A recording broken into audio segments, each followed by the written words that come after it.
Muy buenas noches, mis amados, mis amadas, bendiciones, bienvenidos y bienvenidas a Conceptos Adecuados de Edificación. Le habla su hermano, Pastor Luis Fernando Graciano. Qué gusto saludarle, qué gusto que esté con nosotros.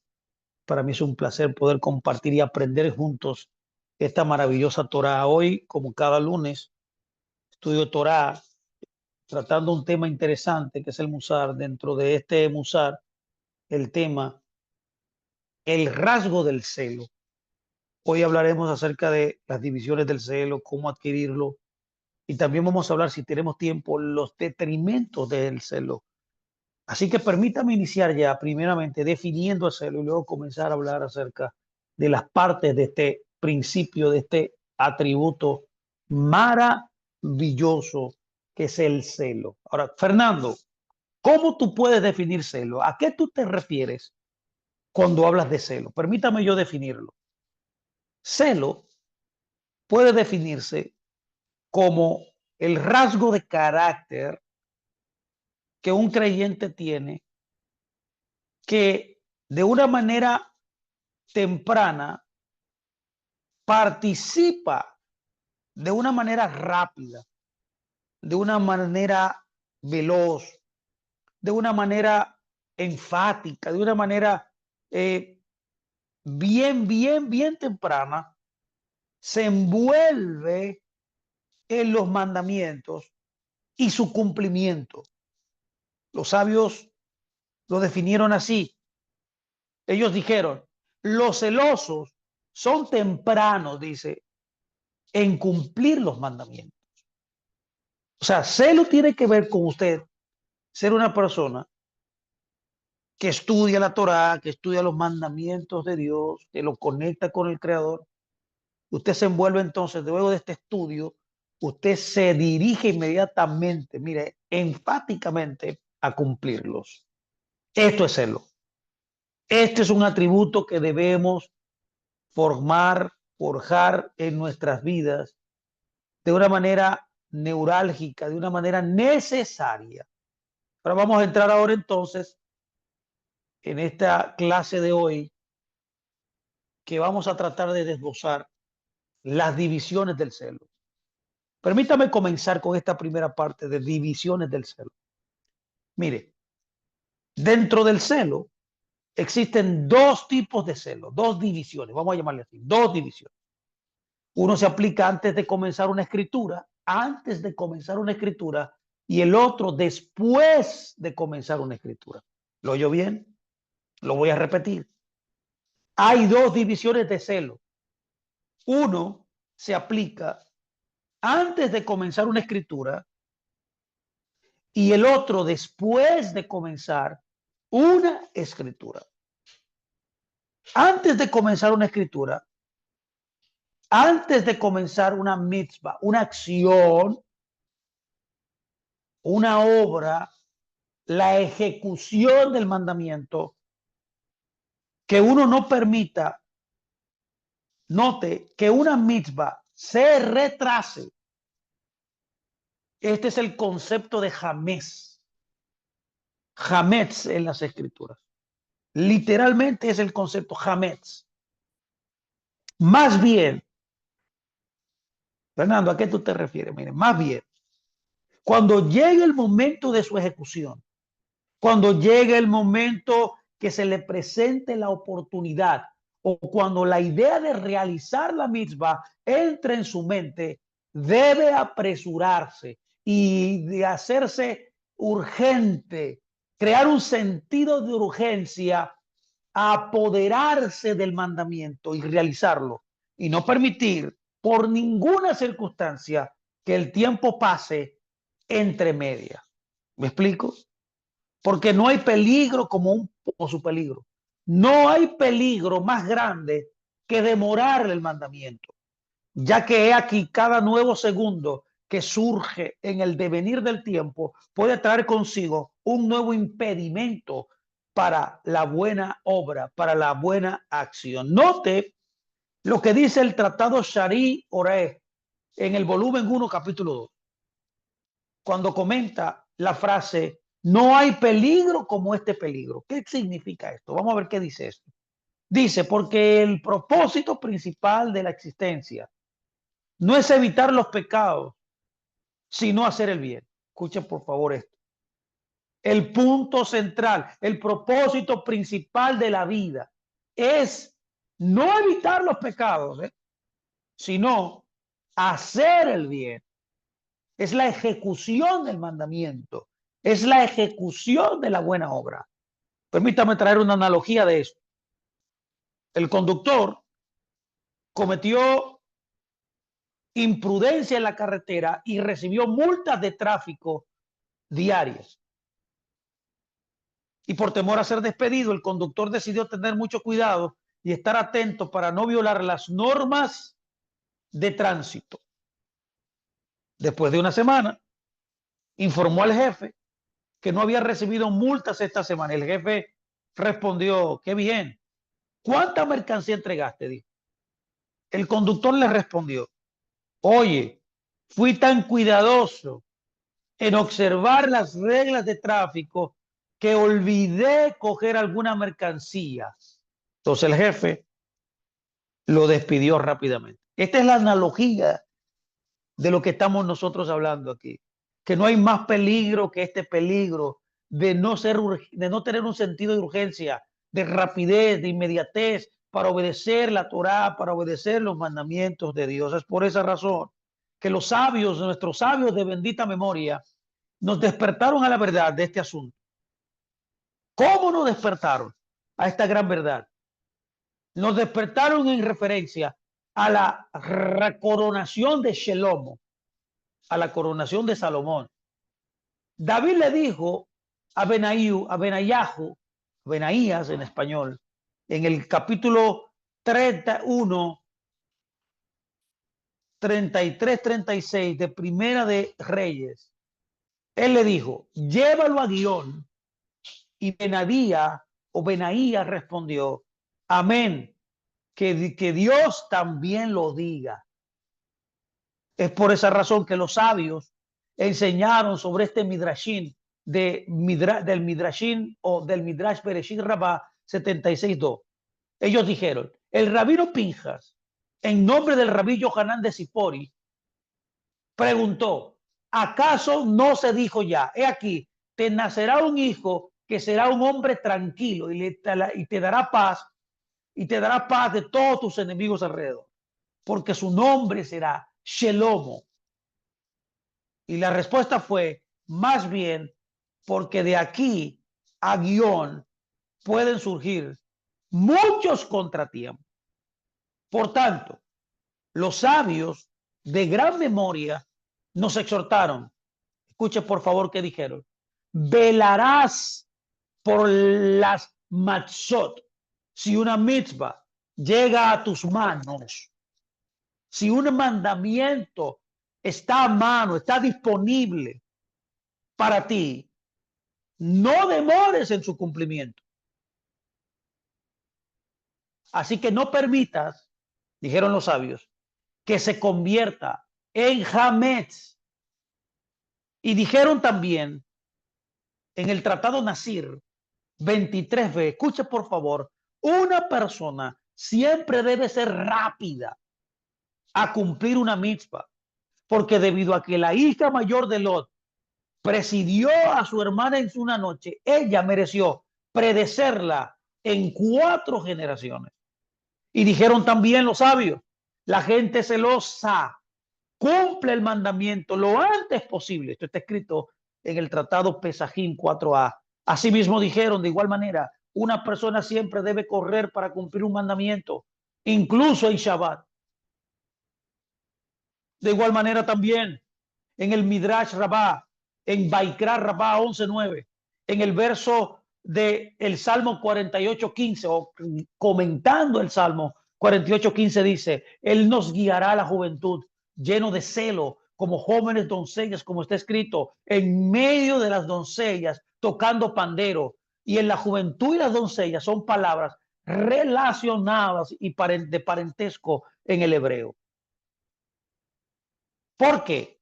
Mire por qué. Porque el rasgo del celo es un nivel espiritual muy alto de perfección.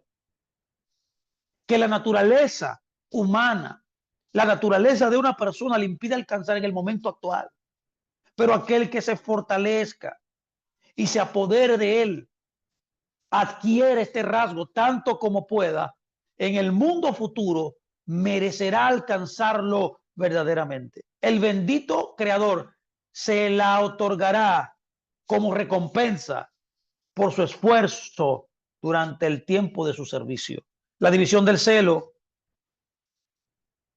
después de alcanzar una escritura, es la siguiente. Una vez que uno ha asumido una misma, una vez que uno ha obedecido esa misma, una vez que uno se ha dispuesto rápidamente a cumplir esa misma, debe apresurarse a completarla. Usted no puede dejarla a medias. Usted no puede comenzar un mandamiento y abortarlo. Esto no es para aligerarse como quien desea deshacerse de una carga. No, sino más bien por medio de este temor a no merecerla completamente. Note, por favor, que sobre esto nuestros sabios nos exhortaron, o sea, terminar el mandamiento. Muchas veces dijeron, como el caso de Bereshit Rabá. En el Bereshit Rabá 85.3 dijeron, quien comienza un mandamiento, pero no lo completa, entierra a su esposa e hijos. Escuche bien. Entierra a su esposa e hijos. Y ellos dijeron también, un mandamiento se atribuye solo a quien lo completó. De igual manera, el rey Salomón, mis amados, en el Proverbios 22-29, nos enseña que la paz sea con él. ¿Ves a un hombre rápido en su trabajo? Preguntó. Él estará delante de los reyes, es decir, de los eruditos de la Torá, y no estará delante de los hombres, y no estará delante de los hombres que son humildes. Qué interesante es saber que hay que concluir el mandamiento. Esto es la adquisición del celo, las características o las divisiones del celo. Los sabios de bendita memoria aplicaron esta alabanza al propio Salomón por acelerar la construcción del templo y no ser perezoso al retrasarla. O sea, tiene que ver con no ser perezoso, tiene que ver con no postergar, no procrastinar, mis amados, la no ejecución del mandamiento. También expusieron el verso acerca de Moshe, pase con él por acelerar la contribución al Mizcán. O sea, inclusive para dar hay que apresurarse. Mire qué tremendo es esto, que así mismo nos dice la escritura, que los sabios de Israel, perdón, observarás que todas las obras de los Sadiquín siempre se realizaron con prisa. Por Abraham está escrito. Mire que está escrito de Abraham. En el libro de Génesis 18:6-7. Dice, y Abraham se apresuró a entrar en la tienda de Sara y le dijo, prepara rápidamente 3 medidas de harina excelente, y se la dio al muchacho y se apresuró a prepararla. Por Rebeca también se dice en Génesis 24:20, y ella se apresuró y vaciló sus cántaros en el abrevadero. En ellos había un sentido de urgencia, en ellas había una prontitud para cumplir los mandamientos y para concluirlos también. Asimismo dijeron en el Midrash respecto a la madre de Samson. Dijeron, y la mujer se apresuró y corrió. Esto viene a enseñar que todas las obras del justo, todas las obras se hacen con prisa, porque no permiten que transcurra una interrupción del tiempo, ni antes de comenzar la misma, ni al completarla. Puede ver usted, mi amado, que un hombre cuya alma está ardiendo en el servicio de su creador, ciertamente no se volverá perezoso al cumplir el mandamiento. Más bien, sus movimientos serán como los rápidos movimientos del fuego, porque no descansará ni se quedará quieto hasta haber terminado la obra, de haber terminado de cumplir el mandamiento. Es por esa razón que debemos reflexionar además que así como un ardor interior en el alma humana lleva a uno a actuar con celo, así también lo contrario. Sí, actuar exteriormente con celo, produce a un ardor interior en el alma. Es decir, cuando alguien siente que está cumpliendo una mitzvah con gran rapidez, esto hará que su ser interior también se encienda en llamas y el deseo y la necesidad se intensificarán cada vez más, perdón, dentro de él. Pero si actúa, escuche por favor esto, con lentitud, si procrastina, si posterga en el movimiento de sus miembros, también el movimiento de su espíritu se extinguirá y se apagará. Esto es algo de lo que la experiencia puede dar testimonio. Note por favor la frase, puedes ver que un hombre cuya alma está en llamas. ¿A qué se refiere? Mire, el celo, o esto quiere decir que el celo, este atributo, no es solo una decisión intelectual. Comienza con el intelecto, sí, pero más bien luego se convierte en un sentimiento profundo y que activa a un movimiento rápido la voluntad de realizar el mandamiento. Los mandamientos y el temor a perderlas, por lo tanto, un hombre que está inflado en el servicio de su creador automáticamente lo hará con verdadero celo. Note bien la frase, fuego interior, que sucede a quien obedece rápidamente el mandamiento. Por tanto, el celo no es solo para combatir la pereza y el peligro del tiempo, sino que es un nivel propio. El celo es una consecuencia del fuego del alma. Y ya saben, mis amados, que lo más deseado en el servicio a Dios, lo más deseado, bendito sea su nombre, es el deseo del corazón y el anhelo del alma. Es por esto que el rey David alabó su porción diciendo, escuche bien, en el Salmo 42:1-2 dijo, como el siervo anhela los arroyos de las aguas, así anhela mi alma a ti, oh Elohim, mi alma tiene sed de ti, tiene sed del Dios vivo. En el Salmo 63:2 dijo, mi alma tiene sed de ti y mi carne te anhela. Aunque haya una tierra árida y sedienta, aunque no haya agua, te anhelaré, te anhelaré. Esto dijo también David. Note que para un hombre en quien este anhelo no arde como debería, un buen consejo para él es actuar con celo por la fuerza de la voluntad para que esto traiga un despertar interior, que este anhelo o que este anhelo forme parte de su naturaleza interior. Porque el movimiento externo despierta a los internos, ciertamente el movimiento externo. Y este movimiento externo está más en su poder que los internos. Así, si ejerce lo que está en su poder, esto le llevará, por así decirlo, a alcanzar también lo que no está en su poder, porque se despertará en él una alegría interior, un deseo ardiente y anhelo, mediante el poder de actuar ardientemente exteriormente, mediante la fuerza de la voluntad. Esto es lo que dijo el profeta Oseas en el capítulo 6, verso 3 de su gran libro. Él dijo, háganos saber y corramos, dice, a conocer al Señor.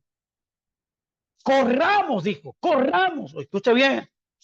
Y después también dijo, en el Oseas 11:10 dijo, después de Dios irán los que rugirán como un león. Note por favor la frase alegría interior.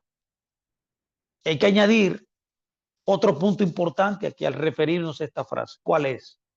Que incluso el gozo, la alegría, escuche por favor, está relacionada con hacer las cosas con deseo y anhelo. Note por favor las dos partes. ¿Cuáles son las dos partes que hemos acabado de hablar? Bueno, las dos partes del celo. La primera es, antes de comenzar una acción, uno aplica, antes de comenzar una acción, una escritura, o escucha bien, antes de comenzar una acción, uno se involucra, uno rápidamente se envuelve. Y la segunda es que usted, después de comenzar una escritura, tiene que, con todo su ser, con toda su alma, con todo su interés, con toda su voluntad, con toda su fuerza, rápidamente terminar lo que comenzó, terminar la acción, terminar la obediencia al mandamiento. Estas son las dos divisiones del celo. Permítame ahora poder instruirle a cómo usted puede adquirirlo, cómo usted adquiere este rasgo. Entramos en la segunda parte de esta charla. Es la adquisición del celo. Note, por favor, que primero usted debe las divisiones antes de hacer una misma y después de hacer una misma. O sea, cuando usted comienza antes de una misma, usted tiene que estar totalmente dispuesto rápidamente a hacerla. Y la segunda parte es después, que significa usted terminar la acción que comenzó. No puede dejar a media lo que comenzó. Tiene que concluir, o sea, tiene que tener una mentalidad de finalización. Mentalidad de finalización. Ahora, ¿cómo yo adquiero el celo? Vamos a comenzar esta segunda parte. Adquiriendo el celo. La mejor manera de adquirir el celo, de adquirir la separación, es que el hombre reflexione sobre la bajeza de los placeres de este mundo y su bajeza intrínseca y los grandes males que están a punto de resultar de ello. Lo voy a repetir. La mejor manera de adquirir separación es que el hombre reflexione, medite sobre la bajeza, lo vil, lo ruin, lo malvado, lo disfuncional que son los placeres de este mundo. Los placeres de este mundo están llenos de una bajeza intrínseca y los grandes males que están a punto de resultar de estos placeres, mis amados, de este mundo. Note, por favor, la bajeza. ¿A qué yo me refiero cuando yo hablo de la bajeza de los placeres de este mundo? Escúchenme, por favor. La única manera de adquirir celo es reflexionar sobre lo malo de los placeres de este mundo. Es que no son ni grandes, ni fuertes, ni duraderos. Es decir, carecen de cantidad. Los placeres de este mundo no son ni grandes, ni fuertes, ni duraderos. Estos placeres del mundo, en otras palabras, carecen de cantidad, de calidad. ¿Por qué decimos que son bajos intrínsecamente? Son bajos porque son placeres animales. Son bajos porque tienen un nivel degradante, un nivel bajo, es decir, carecen de formar cualidades de santidad en la persona. Porque lo que inclina la propia naturaleza hacia estos placeres hasta el punto de necesitar una fuerza tan grande y tantas estrategias para separarse de ellos es la tentación de los ojos. ¿Se acuerdan? Fue lo que Juan habló. No amen al mundo ni las cosas de este mundo, porque las cosas de este mundo son pasajeras, que tienden a ser seductores y por la apariencia superficial de ellos, de las cosas que parecen buenas y agradables, se camuflajean como cosas buenas. Esta seducción es la que produjo el primer pecado. Eso fue lo que le pasó a Adán. Eso fue lo que le pasó a Eva. Como está escrito en Génesis 3:6, mire que dice, y vio a la mujer que el árbol era bueno para comer y que era deseado a los ojos, y tomó de su fruto y comió. Note este concepto de codicia, de seducción de los ojos. Juan le llama el placer de la carne. Este tipo de tentación es posible gracias a la visión incompleta y superficial de las cosas que se observa. Cuando usted observa algo, usted tiene que ir a lo completo. Usted no puede verlo superficialmente. Usted tiene que analizar, como estamos diciendo, que los placeres de este mundo son pasajeros, son momentáneos, carecen de cualidades que lo hagan santo, carecen de poder para elevarse, para elevarlo a usted a una dimensión como la que Dios quiere. Pero cuando se hace evidente para una persona que esté bien, es completamente falso, imaginario y efímero, mientras que su mal es verdaderamente real o está verdaderamente cerca de alcanzarse. Lo que le pasó a Eva, lo que le pasó a Eva produjo la caída de la humanidad. Ella cuando vio el árbol no analizó eso. Ella cuando vio el árbol solamente vio la emoción, pero no pensó y reflexionó en el efecto, en la consecuencia final que produjo esa codicia, que produjo esa sensación temporal de bienestar de los placeres de este mundo. Note, por favor, que ciertamente cuando uno observa detenidamente y evalúa los placeres de este mundo, mi amado y mi amada, usted ciertamente sentirá repulsión por ellos y no los deseará en lo más mínimo que tengan cabida en su vida. Por lo tanto, esto es todo lo que una persona necesita enseñar a su intelecto. Es lo que usted debe entrenar a su intelecto, a su alma, a su parte más alta, que es el Neshama. Es reconocer la debilidad, o sea, la insignificancia de estos placeres. Es reconocer la falsedad de estos placeres hasta que por su cuenta se disguste por ellos, aborrezca el mal y no tenga dificultad nunca en su vida de desecharlo. Note, por favor, que debe entrenar su intelecto, entrenar el intelecto para reflexionar constantemente sobre esto. A través de esto adquirirá, por así decirlo, la capacidad de evaluar correctamente el bien y del mal. Bueno, hemos hablado mucho de esto. En un verdadero escenario de libre albedrío, es la mayor capacidad que tenemos de elegir. Y de elegir el bien fue lo que Dios nos mandó. Dios nos ordenó elegir el bien, pero si usted no distingue el mal de las cosas, usted tiene que separar de las cosas lo malo de esas cosas. Es cuando usted observa el resultado final de eso que usted va a hacer. Usted debe evaluar si eso es perdurable, si eso me va a traer beneficio, si eso es la verdad, si eso es funcional, si eso me va a hacer crecer, si eso no va a traer detrimento a alguien. Note bien que cuando ya usted forma esta capacidad, dijimos que sentirá repulsión por los placeres del mundo. Usted se exceptuará de los placeres del mundo. Usted se apartará de los placeres del mundo porque no trae ningún beneficio. Es por esa razón que esta adquisición de la santidad, esta separación, significa que por sí mismo desprecia los placeres mundanos y no necesita luchar contra ellos.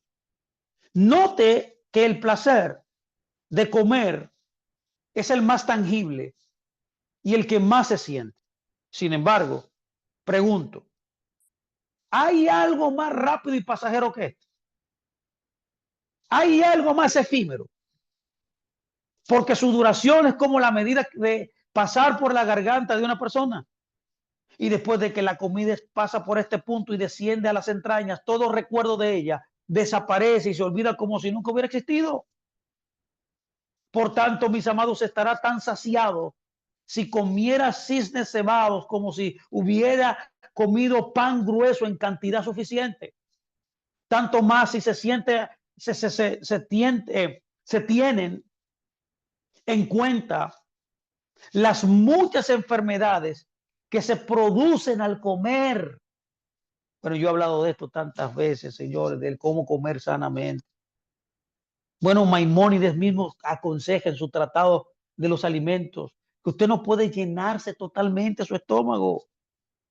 Tiene que dejar un 25% de su estómago vacío.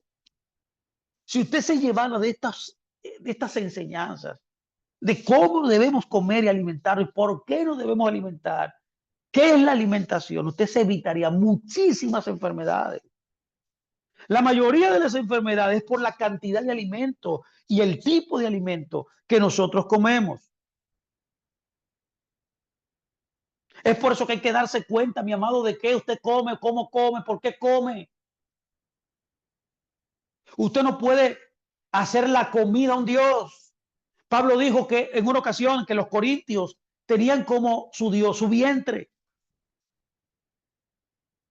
El celo es formar, se forma cuando yo reflexiono sobre los placeres pasajeros de este mundo, ya que la comida no solamente produce enfermedades, produce también pesadez que se siente después de una comida, y más la comida latinoamericana que está muy influenciada por las harinas, el arroz, las harinas que son almidón totalmente. Esto produce pesadez. Usted ve que cuando uno come carbohidratos en exceso, entra en una somnolencia muy profunda, su energía se va disminuyendo. Y esto también produce, según los intelectuales judíos, produce vapores que oscurecen la neshama, que oscurecen el intelecto. Y al reflexionar sobre todas estas cosas, ciertamente una persona no deseará este placer, sabrá alimentarse correctamente, ya que su bien no es verdaderamente bueno, mientras que su mal es verdaderamente malo. Note que cuando usted come, usted es lo que come. Ya, y en otras palabras, su cuerpo depende de las sustancias absorbidas en sus órganos gustativos. Y la persona siente en su alma esta absorción fuertemente y se conmueve grandemente. Es lo que siempre se ha dicho y lo que hemos dicho, que usted es lo que usted come. Lo que usted come es lo que usted se convierte. Note, por favor, que esta frase que usamos, gansos cebados, vamos a poner otro animal, animales cebados, animales engordados.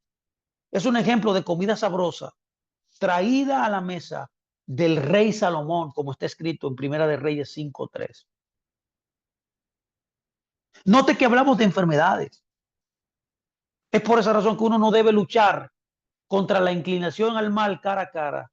Más bien, para salvarse de las trampas del Yetzer Hará, debemos, mis amados, encontrar razones físicas que sean más convincentes y más fáciles de usar.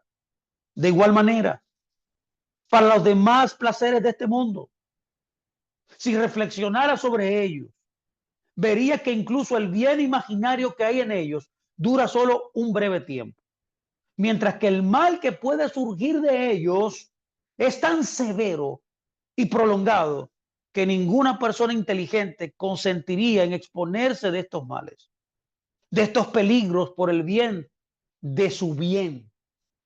Y esto es obvio. Cuando uno se acostumbra y reflexiona continuamente sobre esta verdad, lentamente, mis amados, paulatinamente se liberará de esta prisión de necesidad a la que se ha encadenado la oscuridad de lo físico y ya no se dejará engañar en lo más mínimo por las tentaciones de lo físico, es decir, los falsos placeres. Entonces, podemos decir que llegará a sentir asco por ellos y se dará cuenta de que no debe tomar el mundo nada más para lo esencial. No, perdón, no debe tomar el mundo nada más que lo esencial, como expliqué antes. Usted debe dar en el blanco de lo que usted vino a hacer en el mundo. Usted vino aquí a cumplir un propósito, no a los placeres, a dedicarse a los placeres del mundo. Es por eso que usted debe reflexionar sobre la verdad. Es decir, no basta con captar la verdad una sola vez. Por eso se repiten y se repiten las lecciones. Cada año, en cada ciclo, cada Shabbat, cada fiesta, cada ciclo Shemitah, cada año Yobel, vamos nosotros repitiendo los mismos principios y mientras más repetimos los mismos principios, estos principios se van marcando, recalcando en nuestra alma hasta que logramos adquirir sabiduría. Note por favor que esto le ayudará a reforzar el asunto porque su imaginación trabaja en todas las épocas y momentos para ocultar esta verdad. Note bien que cuando usted le da rienda suelta a los placeres mundanos, usted se llena de oscuridad y esta oscuridad de lo físico lo encadenará. Mire, por favor, que este terror no se debe a la falta de inteligencia, pues estos puntos son evidentes para cualquiera que piense honestamente en ellos. Más bien, el error surge de lo que lo físico, de lo que lo mundano, note bien, encadena y no le permite pensar a usted que es un hijo de Dios, a mí que soy un hijo de Dios, con gran claridad. Ahí está el problema. No te da tiempo a reflexionar. Cuando usted le da rienda suelta a los placeres del mundo, no reflexiona para lo que usted fue llamado a hacer aquí. Pero así como la reflexión sobre este asunto hace que uno adquiera el rasgo de celo, de separación, también ignorarlo causa su prejuicio. Frecuentando a los aristócratas y a los ricos que corren tras el honor y aumentan las vanidades, porque cuando uno ve el honor y la grandeza, es imposible que la lujuria no se despierte dentro de nosotros, para nosotros poder codiciar y perseguir eso. E incluso si no se deja vencer por su mala inclinación, no escapará de la batalla y por lo tanto estará en peligro. Esto fue lo que Salomón nos quiso decir, mis amados, en el libro de Eclesiastés 7:2. Él dijo, es mejor ir a una casa de luto que ir a una casa de banquete. Está hablando de los placeres del mundo. Dar rienda suelta a los placeres del mundo sin reflexionar sobre ellos. Y cuando usted reflexiona sobre ellos con su intelecto, usted se va a dar cuenta que no producen nada. No le darán ningún beneficio. Lo que harán es que lo destruirán. Y más importante que todo lo demás es la soledad. Porque cuando elimina los asuntos mundanos de delante de sus ojos, cuando usted quita de un lado estos lujos, entre comillas, también elimina de su corazón la lujuria de ellos. El rey David, pasea con él, dijo en el libro de Salmos 55, 7, 8, dijo, mire que dijo, oh, si tuviera alas como de paloma, volaría y descansaría. Si vagaría muy lejos, me alojaría en el desierto para siempre. Y encontramos que los profetas Elías y Eliseo fijarían su morada en las montañas, mis amados, debido a su práctica de la soledad. Y los primeros sabios piadosos de bendita memoria de nuestro pueblo Israel siguieron sus pasos porque encontraron en la soledad el mejor camino para adquirir la perfección del celo, para que las vanidades de este mundo no los llevaran a volverse vanidosos como estas personas que se desviaron en la vanidad de este mundo. Lo que una persona debe tener cuidado al adquirir este atributo del celo, esta separación, es no desear saltar al otro extremo de una y otra vez. Porque esto ciertamente no tendrá éxito. Más bien, usted deberá avanzar gradualmente en el celo, en la adquisición de ese bien, poco a poco, adquiriendo un poco hoy y añadiendo un poco para mañana, hasta que se habitúe tan completamente que se convierta en una segunda naturaleza de usted. Qué interesante que es muy importante darse cuenta de que la separación de los placeres mundanos no significa volverse estoico o no, o sin placer, vamos a decir. Porque sin placer la persona se vuelve sin vida y miserable. No estamos hablando de eso. Lo que hay que tener en cuenta no es que uno se esté separando y renunciando a todos los placeres, sino más bien que uno se esté preparando para los placeres superiores. Usted tiene que separar los placeres en sí mismo. Existen placeres inferiores, existen placeres superiores. ¿A qué yo me refiero con placeres superiores? A los placeres espirituales, que son mucho mayores en amplitud y profundidad que los placeres físicos. Los placeres físicos son momentáneos. Los placeres físicos no le añaden ningún rasgo. Los placeres físicos, tarde o temprano, que el que se envuelve en los placeres terminará sufriendo, terminará separado de Dios. Y para conectarse con ellos, debe separar su corazón del amor por los placeres mundanos, como se escribe en el tratado, en el libro, este documento llamado Los deberes del corazón, el Jobot Halebabot. En la puerta 8, capítulo 3, verso 25, está escrito en este documento extraordinario del pueblo de Israel, dice, al igual que el fuego y el agua no pueden coexistir juntos en un recipiente, así también el amor de este mundo y el amor del mundo futuro no pueden coexistir en el corazón del creyente. A eso nos referimos.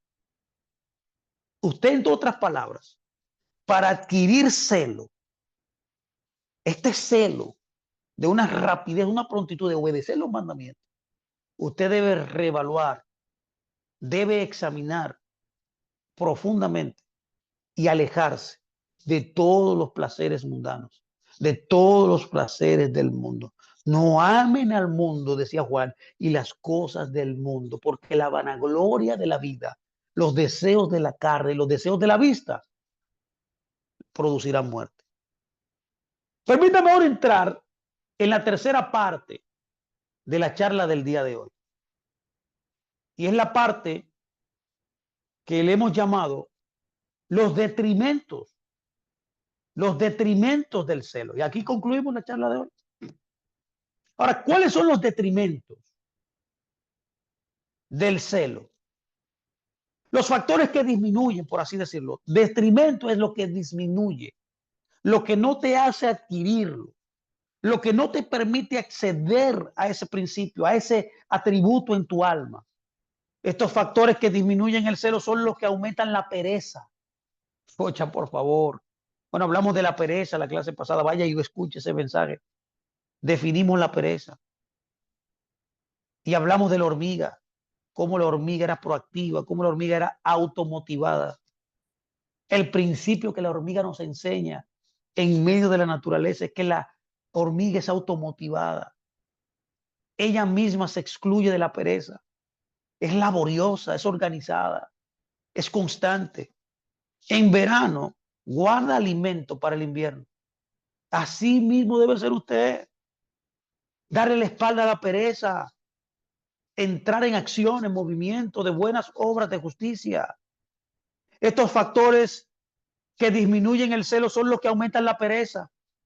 Y la más grande de todas ellas es la búsqueda de la tranquilidad del cuerpo, el odio al esfuerzo y el amor a los goces corporales en toda su extensión. Note que el más grande de todos, aunque luego enumera tres factores, que son la búsqueda de la tranquilidad, como dijimos, el odio al esfuerzo y el amor a los placeres. Esto es la tripleta que hace que el detrimento del celo usted no pueda adquirirlo. Y la razón es que estos tres provienen de lo mismo.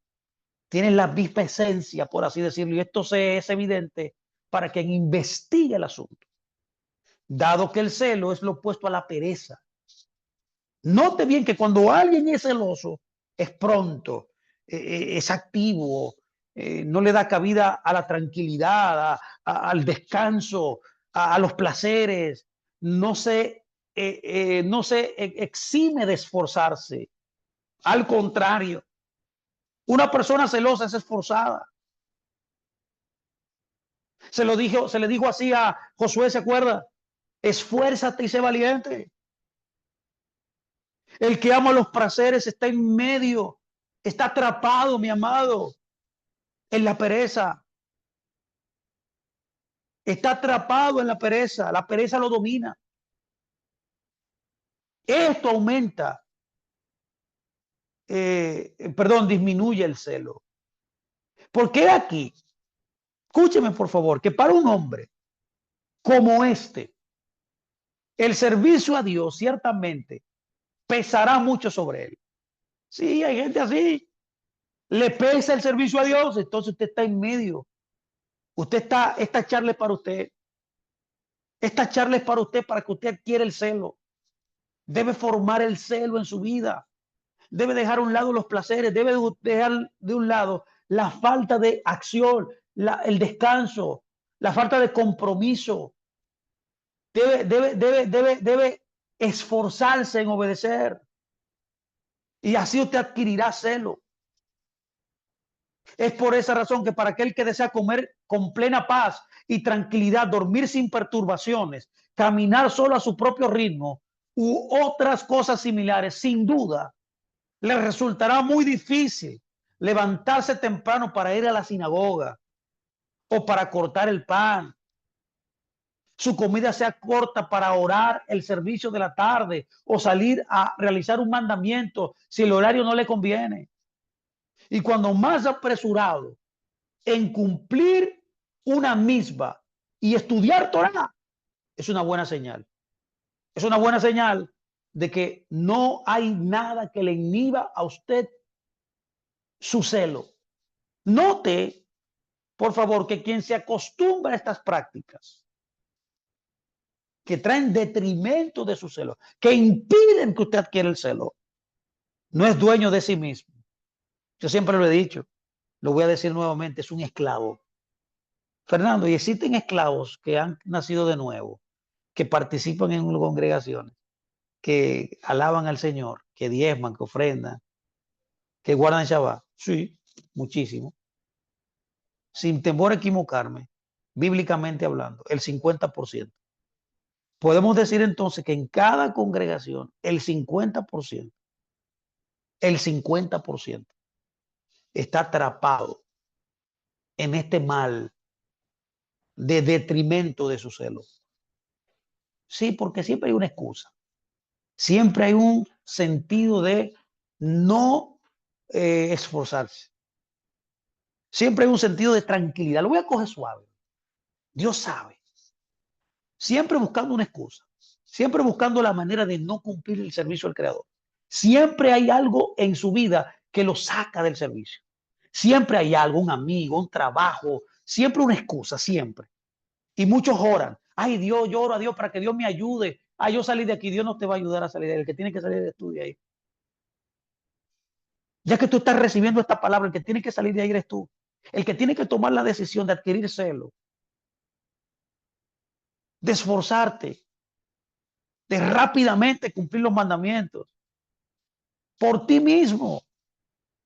Es dejando a un lado la pereza, dejando a un lado las excusas, dejando a un lado lo que te inhibe, los placeres del mundo. Y cuando tú hagas eso, adquirirás el celo. Será parte intrínseca de ti, será algo natural. Tú obedecer rápidamente, constantemente a Dios. Porque su voluntad y tu voluntad, mi voluntad ya está aprisionada en la prisión del hábito que se ha convertido para él en su segunda naturaleza. Cuando tú permites que estas tres cosas tomen cabida en tu vida, la búsqueda de tranquilidad, el odio al esfuerzo, el amor a los placeres, cuando tú vives de esa manera y le das rienda suelta a eso, estás en una prisión. Es tu segunda naturaleza. Tú has formado un hábito que es muy inquebrantable. Los hábitos comienzan como una telaraña, bien delgados, pero cuando tú le das rienda suelta y sigues continuando en ese sentido, se convertirán, como dicen, en cadenas de hierro que son inquebrantables. Un hombre, por tanto, necesita darse cuenta de que no fue colocado en este mundo para la tranquilidad. Los que quieren tranquilidad son esas personas que fueron arropadas por su Yexerará, están siendo derrotadas por su Yexerará, sino que usted vino a este mundo para trabajar y para esforzarse. Debe comportarse solo como los trabajadores que realizan trabajos para sus empleadores, similar a lo que se dijo en el Tratado de Eruvin 85, 65a del Talmud. Se dijo, somos jornaleros. ¿Por qué tú crees que siempre en las parábolas de Yeshua siempre habla de obreros, de servidores, de sembradores? Siempre habla de alguien que está haciendo algo. Siempre eran personas que se esforzaban. Y a la manera de los soldados en sus formaciones de guerra, ¿por qué también nos llaman que somos un ejército? ¿Por qué? Porque cuando tú estás en una milicia, estás ordenado, te estás esforzando, estás marchando. En esa milicia, tú, bueno, comen rápidamente, duermen irregularmente, siempre listos para la batalla. Por eso el que no está listo para la batalla nunca podrá adquirir el celo, nunca podrá obedecer a Dios. Porque el Tratado de Eruvin 65 años nos concatena, nos compara con jornaleros. Mire que le dijo la hija del rabino Isdás, le preguntó una vez al rabino Isdás, ¿no le gustaría al maestro dormir un poco? Le preguntó. Pronto vendrán, respondió, días largos y cortos, y tendremos tiempo para dormir mucho, dijo. Se refería, bueno, según Rashi, comentando Rashi en su comentario, que se refiere los largos días, se refiere a la tumba, cuando moramos. Pero mientras estemos vivos, en otras palabras, debemos esforzarnos, vinimos a trabajar, a hacer obras de justicia en este mundo, a trabajar duro, a esforzarnos. El Rebbe Nachman Ben Itzhak comenta también cuando se dice la frase somos jornaleros, él dice, es decir, que no tenemos tiempo para el ocio. El amante del ocio tendrá problemas en este mundo. El que ama el dormir, el que ama el descanso, igual que el que ama el placer, el que ama la falta de esfuerzo, mi amado, tendrá un resultado nefasto. En esta escritura dice, Job dice, en el capítulo 5, verso 7, el hombre nació, búsquelo, para trabajar. Y cuando un hombre se habitúa de esta manera, cuando forme ese hábito, ciertamente encontrará fácil el servicio al Creador, ya que no le falta la preparación, ni tampoco le faltará la disposición para hacerlo. En esta línea, nuestros sabios de bendita memoria dijeron, me refiero al Tratado Abot, en el Tratado Abot 6.4 está reescrito, este es el camino de la Torá, comer pan con sal, beber agua en poca medida y dormir en el suelo. ¿Qué está tratando de decir esto? Que esto es literalmente una declaración general de distanciamiento al máximo de las comodidades y los placeres. Fuera las comodidades en este mundo. Fuera el placer en este mundo. Y no es que la Torah nos pida que nos infringamos dolor y que suframos y que nos hagamos sufrir nosotros mismos. No, no estamos hablando de eso. Dios no lo quiera, sino que la intención en cuanto a todo esto es anular la preeminencia, la importancia de los placeres mundanos, de modo que no haya diferencia para nosotros entre el pan y la sal, y comida sabrosa. Y del mismo modo, el lugar donde dormimos no debe ocupar una posición importante para nosotros, debido a que tenemos un amor gran, muy profundo por la Torá. Otro factor a tomar en cuenta que disminuye el celo es el gran miedo y aprensión de lo que puedes deparar el futuro. De modo que a veces se puede tener frío o calor, y otras veces errores a enfermedades, otras veces por el viento y así sucesivamente. Y esto es lo que dijo Salomón, la pasa con él. En el libro de Proverbios 26, 13 dijo, el perezoso dice que hay un león en el camino, escuche, que hay un león en las calles. Sí, el león, el perezoso siempre buscará una excusa. Los sabios ya denigraron este rasgo. Los sabios hablaron en contra de este rasgo nefasto y lo atribuyen a los pecadores, como muchos versos para apoyarlo, como lo dice Isaías 33, 14, que dice, los pecadores en Sion tienen miedo y el temblor se ha apoderado de los aduladores. Y uno de los más grandes sabios también, al notar el miedo de su discípulo, le dijo, eres un pecador. Eso está en el Tratado Berajó 60. El miedo no viene de Dios. Es un sentimiento que no viene de Dios. Y esta escritura dice, en el Salmo 37:3 me refiero, confía en Dios y haz el bien. Dios, habita en la tierra y nútrete de la fe.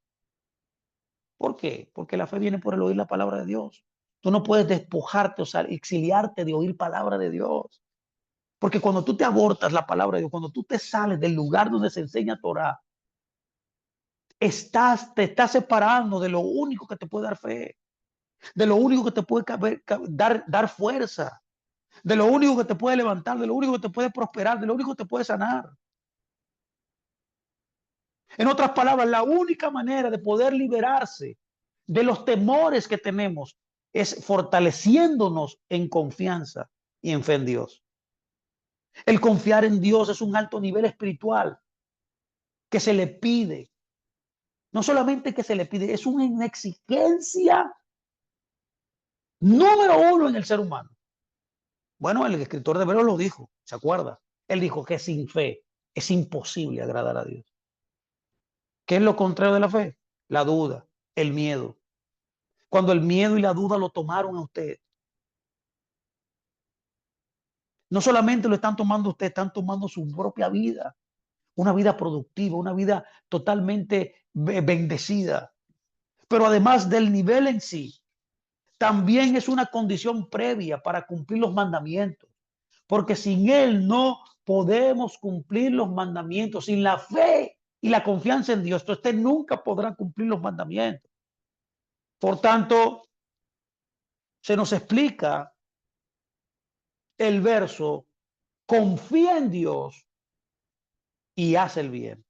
Isaías, confía en Dios y haz el bien. Solo a través de la fe, solo a través del bitajón, de la confianza en Dios, es que tú y yo podremos hacer el bien. Solamente.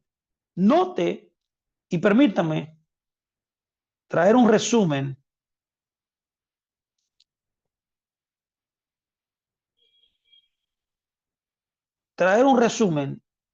del asunto. El resumen del asunto es que un hombre debe hacerse incidental en los asuntos mundanos porque fijo en y hacerse fijo en el servicio a Dios. Estar contento y satisfecho en todos los asuntos mundanos, con todo lo que le llega y tomando lo que tiene a su mano. Estar lejos del descanso y cerca al trabajo duro y al esfuerzo, y su corazón confiado firmemente en Dios, sin tener el futuro, sin temer al futuro y cualquier contratiempo que pueda tener. Lo voy a repetir. El resumen del asunto, de todo lo que yo he hablado hasta aquí, es que un hombre debe hacerse incidental, debe abortarse, autoabortarse de los asuntos mundanos, pero hacerse fijo en el servicio al Creador. Tu prioridad es el servicio al Creador. Debes estar contento y satisfecho en todos los asuntos mundanos, con todo lo que te llega, lo que tienes a mano, lo que tienes a mano lo tomas y haces lo que tienes que hacer con lo que tienes a la mano y estar lejos del descanso. Debes apartarte literalmente del descanso y conectarte al esfuerzo, al trabajo duro, y tu corazón completamente debe estar confiando firmemente en Dios y sin tener temor del futuro, de lo que vendrá y cualquier contratiempo. No importando cuál fuere, tú estar totalmente confiado en Dios de que Él puede ayudarte. Tal vez dirás, sí, porque si quizás lo dirás. He aquí, vemos que los sabios en todas las partes obligaron al hombre a protegerse bien y a no ponerse en peligro, incluso si es una persona justa y con muchos méritos. Por ejemplo, en el tratado que tuvo 30 nos dice, todo está, por favor, yo he hablado de esto muchas veces, todo está, todo, toda tu vida, mi vida está en las manos del cielo, dice, excepto los resfriados y los golpes de calor. La Torá también dice en Devarim 4:15, se cuidará mucho, dice. Por lo tanto, aquí estoy diciendo que uno no debe decidir confiar en Dios en todas sus situaciones. Uno no debe decidir confiar en Dios en todas las situaciones. Y en el tratado, y en el Talmud de Jerusalén, en el tratado Berajot 3, se dijo, incluso cuando se cumpla un mandamiento, sepa que hay miedo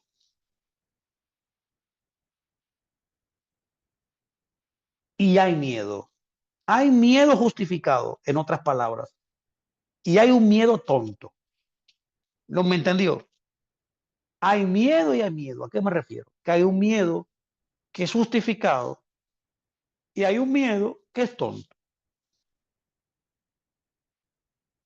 También hay confianza en Dios y también hay imprudencia.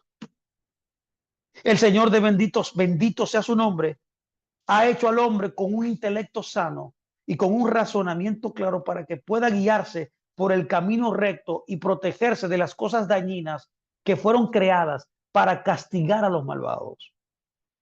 Pero quien no quiere guiarse de manera inteligente y se expone a los peligros, eso no es confianza en Dios, sino más bien necedad. Tal persona peca porque actúa en contra de la voluntad de Dios y que desea que el hombre, el santo bendito, desea que usted se cuide. Por lo tanto, además del peligro inherente al que se expone por no protegerse adecuadamente, también provoca activamente el castigo sobre sí mismo por el pecado que usted comete. Por lo tanto, el pecado en sí mismo es lo que le acarrea el castigo. Es por esa razón que el tipo de temor y protección de uno mismo que es apropiado es el que se basa en la guía de la sabiduría y de la razón, el intelecto humano, el neshama. Y en esta escritura nos dice, en el Proverbios 22:3 nos dice, el hombre inteligente, escúchelo por favor, ve el mal y escapa. El hombre sabio, el inteligente, ve lo que le hace mal y escapa. Pero el necio continúa y es castigado. El miedo tonto al que me refería anteriormente es cuando un hombre quiere añadir protección sobre protección y miedo sobre miedo, ideando, por así decirlo también, preocupaciones para sus preocupaciones, de tal manera que esto resulte en descuido del estudio de Torah y del servicio a Dios. Este es el miedo tonto. El principio general para distinguir entre los dos tipos de temor, de dos tipos de miedo, es como la especificaron nuestros sabios en el Tratado Pesajín 8b. Mire qué dijeron ellos. Por favor, escúchelo. Donde el daño es probable, es diferente. Donde el daño es probable, es diferente. Porque es un lugar donde el daño es probable y previsible. Es apropiado, por tanto, cuando hay daño, que algo le va a hacer daño, usted protegerse. Pero en el lugar donde no se conoce ningún peligro, usted no tiene que temer. Es por esa razón que de manera similar a esto, los sabios dijeron, no asumimos ningún defecto sin causa. También se dijo, un juez necesita guiarse solo por lo que ven sus ojos. Y esta es en sí mismo la intención del versículo que trajimos anteriormente, que es el libro de Proverbios 22:3. El hombre inteligente ve el mal y se esconde, que habla solo de escapar del mal, que uno puede ver, no del mal, que tal vez probablemente puede ocurrir. Y esto es precisamente, mis amados, como el versículo anterior, el perezoso dice que hay un león en el camino. Eso está en Proverbios también 26:13. Nuestros sabios de bendita memoria ilustraron en grados sucesivos hasta qué punto el miedo infundado puede llegar a hacer que una persona se abstenga de realizar buenas obras, de cumplir los mandamientos de Dios, de hacer lo que Dios le mandó en este mundo. Es por esa razón que Salomón dijo 7 cosas con respecto al hombre perezoso. Escúchelo. Le dijeron al perezoso, mire cómo está escrito: tu maestro está en la ciudad, ve y aprende Torah de él. Y él responde, tengo miedo del león en el camino. Le dijeron, tu profesor está en el barrio. Y él respondió, o sea, el perezoso, me temo que puede estar entre los caminos. Le dijeron de nuevo, tu maestro está al lado de tu casa. Y el perezoso respondió, el león está afuera. Le dijeron nuevamente por 4ª vez al perezoso, tu maestro está en el edificio. Y el perezoso nuevamente respondió, si voy hacia él, puede que encuentre la puerta cerrada. Mira allí. De esto aprendemos una gran lección. Aprendemos que no es el miedo lo que provoca la pereza, no, sino todo lo contrario. Es la pereza, la falta de celo que produce el miedo. El miedo infundado es producto de la pereza. Note que cuando el perezoso dijo, si voy a él, puedo encontrar la puerta cerrada, como está escrito en Proverbios 26:14, como las puertas gira, como la puerta gira sobre las bisagras, también lo hace el perezoso en su cama. Escúchelo. Como la bisagra gira, como la puerta gira en sus bisagras, de igual manera, el perezoso gira en su cama.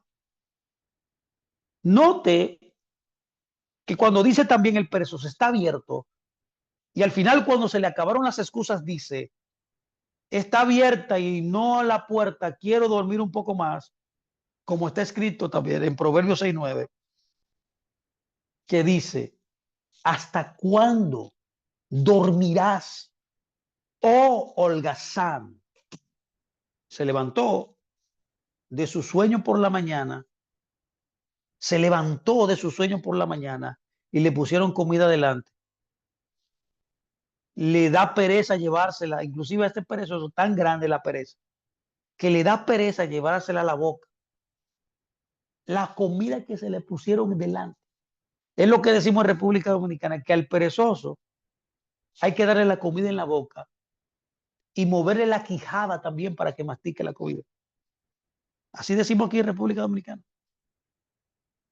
Note, por favor, que la experiencia cotidiana puede ser testimonio de la verdad de estas cosas, los que vivimos diariamente, ya que dicha conducta es evidente y está muy extendida entre las masas de personas, como dice el Salmo 49:13, cuyos caminos son locura. Quien piense sobre este asunto encontrará la verdad absoluta y el conocimiento llegará fácilmente a la persona comprensiva. Ya hemos aclarado el asunto del celo, ya hemos hablado de esto, yo creo que ya es suficiente. Hasta un punto que consideramos será suficiente para despertar el corazón. El hombre sabio se volverá más sabio y aumentará el entendimiento. Miren entonces que es apropiado que el atributo del celo siga el paso de vigilancia. ¿Por qué hablamos de vigilancia primero como un rasgo importante? Luego ahora del celo. Porque lo que viene después de la vigilancia es el celo. Porque generalmente un hombre no será celoso si primero no está atento a las obras, a las buenas obras. Aquel que no se esfuerza por ser cauteloso en sus obras, ni por contemplar o tener parte del servicio divino en su vida y sus principios, que constituye el rasgo de la vigilancia, como escribí anteriormente, le resultará muy difícil vestirse de amor y anhelo por el servicio de Dios y de ser celoso con pasión ante el Creador.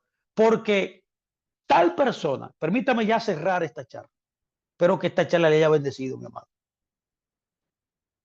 Hemos hablado de las divisiones del celo. Hemos hablado acerca de cómo adquirir el celo y hoy estamos ya terminando el detrimento del celo. Note que tal persona todavía se ahoga en los deseos corporales. Está detrás del mundo. Persigue los deseos de la carne, los deseos de la vista, la vanagloria de la vida y corre en el impulso de su hábito. Él se ha habituado en el ejercicio de los placeres mundanos, lo que lo aleja de todo esto.